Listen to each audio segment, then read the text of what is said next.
गेला वाटतं तो.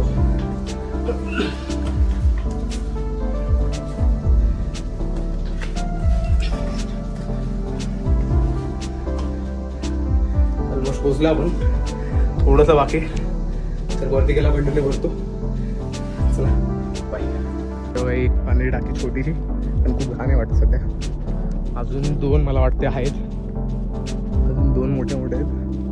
तिकडे पण बाकीचे लोक ट्रेकर्स आले वगैरे काढतात. आपण चालू या भागाला, इकडे पाण्याची टाकी आणि हनुमान मंदिर बघून, नाही तर मग डायरेक्ट आपण तिकडे जाऊया टोकावर. ते माकडे